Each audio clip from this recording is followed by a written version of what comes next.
do esporte, ainda hoje aqui na Tom Maior. Mas a gente começa o programa de hoje para falar sobre educação. Com a retomada das aulas presenciais nas escolas e também nas universidades, muitos mecanismos adotados durante a pandemia, como o ensino híbrido, o ensino remoto, foram então ampliados mais ainda por conta da pandemia e já passam a incorporar o currículo escolar. Nós vamos então falar sobre esse assunto a partir de agora aqui no Tom Maior, com o diretor de Educação e Tecnologia da Universidade Americana, o Alfredo Freitas. Alfredo, boa tarde, muito obrigada pelo contato aqui com a gente no Tom Maior. Boa tarde, é um prazer conversar com toda a audiência do Tom Maior neste penúltimo dia do ano. Então, Alfredo, o ensino híbrido, foi aí ampliado por conta da pandemia, com isolamento social nas escolas e nas universidades. É uma tendência, então, que veio para ficar? Bem, quando a gente olha o período pré-pandemia, já havia um grande crescimento da tecnologia na educação, especialmente quando a gente fala de educação. E nesses últimos 2 anos foi a alternativa que melhorou o processo de ensino educacional e, vamos dizer assim, salvou muito do ensino no mundo inteiro. Essa reversão no mundo presencial, ela não vai voltar para o que era antes. Então, muito do que se aprendeu e do que se desenvolveu ao longo dos últimos 2 anos em termos de ensino via internet vai ser incorporado mesmo quando as instituições decidirem ou puderem operar de forma livremente presencial. Mencionar que já era uma tendência até mesmo antes da pandemia, uso de tecnologia na educação e tudo mais. Quais são, na sua avaliação, os principais benefícios desse tipo de ensino?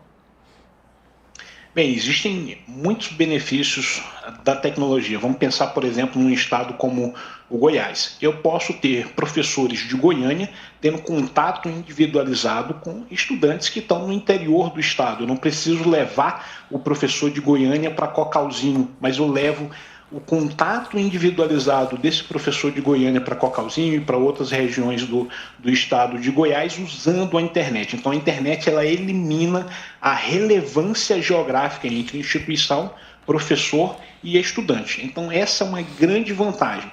No entanto, os desafios são compreender que os métodos e técnicas são mais adequados quando a gente fala de ensino fundamental, ensino médio, ensino superior e mesmo no ensino superior, se o nosso público é de jovens de 17 a 25 ou de adultos ali em idade superior a 25 anos, temos que ter soluções diferentes para públicos distintos.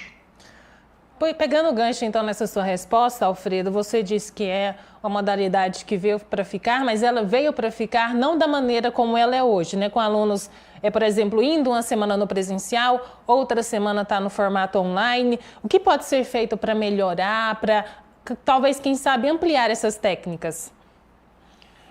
Bem, eu acho que quando a gente olha, por exemplo, no ensino superior, ficou bem claro que a maioria dos cursos a gente consegue resolver grande parte do ensino usando a tecnologia. Então nós podemos não abandonar essa liberdade que teve temporariamente por conta do Covid. Então, por exemplo, em várias áreas a tecnologia salvou o trabalho das pessoas. E as empresas elas já sabem, muitas já decidiram que vão continuar trabalhando via internet. O ensino ele também pode ficar mais livre e mais multifacetado, ou seja, quem quiser ir para o presencial pode fazer, mas o presencial pode ter soluções via internet pontuais. Eu posso fazer alguma solução híbrida que exatamente não é essa de uma semana presencial, uma semana via internet, mas uma solução híbrida onde eu faço algumas atividades em casa via internet, outras atividades presenciais na escola.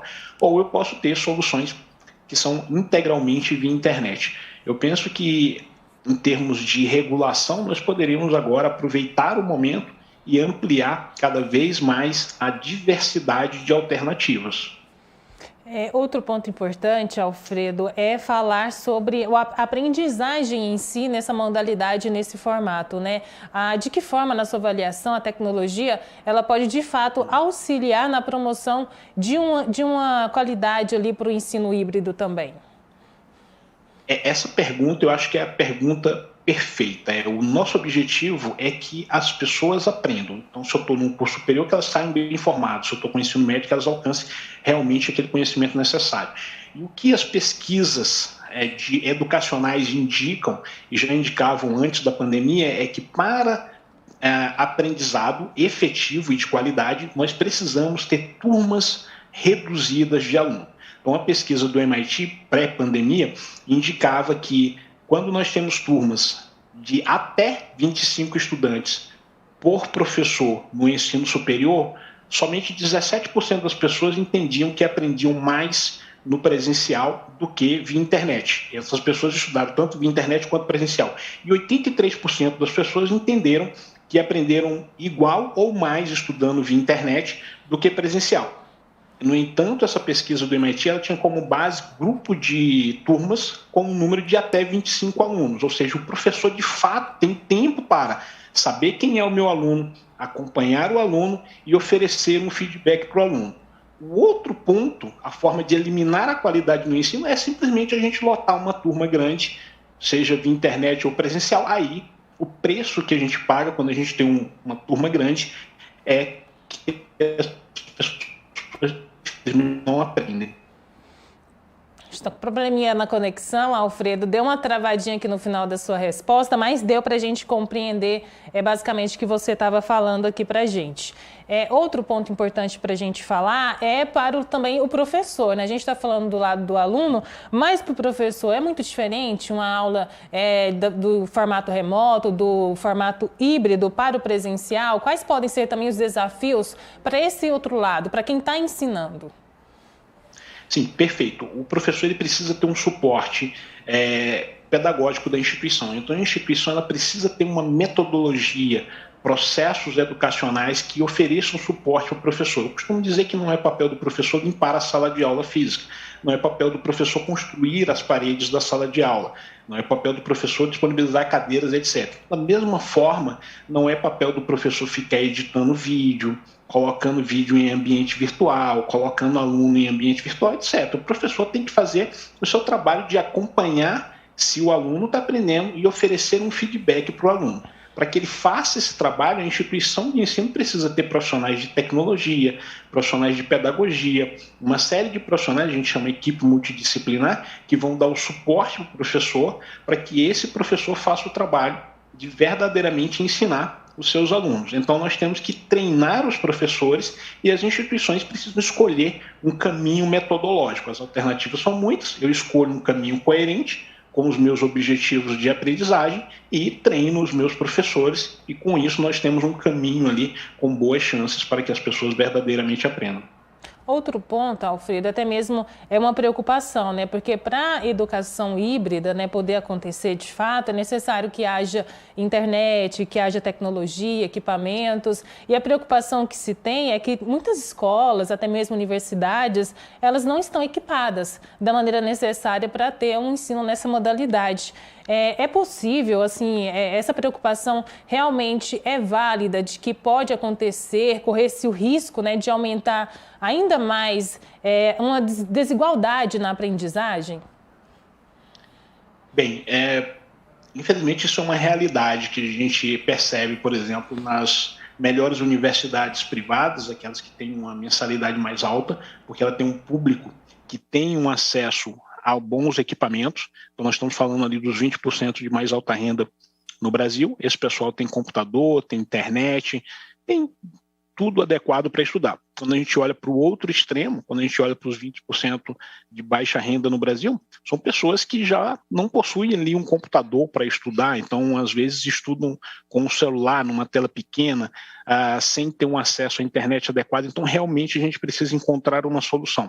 Eu acredito que a solução ela tem que ser diferente para as diferentes pessoas. Então eu acho que o poder público poderia se encarregar de resolver para que as pessoas de baixa renda consigam ter um acesso à internet, consigam ter equipamento para que essas pessoas possam de fato estudar. A sala de aula ela mudou, ela vai até o aluno quando a gente fala via internet. Então, da mesma forma que o poder público ele tem um transporte para levar o estudante da casa dele para a escola, física, presencial, ele também deveria ter condições de oferecer para que o aluno receba em sua casa a sala de aula, o contato do professor. E para isso nós estamos falando de equipamento, internet e minimamente treinamento para usar isso. Essas questões, Alfredo, de estruturas, né? Olhando aqui para a nossa realidade no Brasil, quais são as outras barreiras, né, ou prejuízos que ainda existem aqui no Brasil para que o ensino híbrido consiga de fato ser implementado?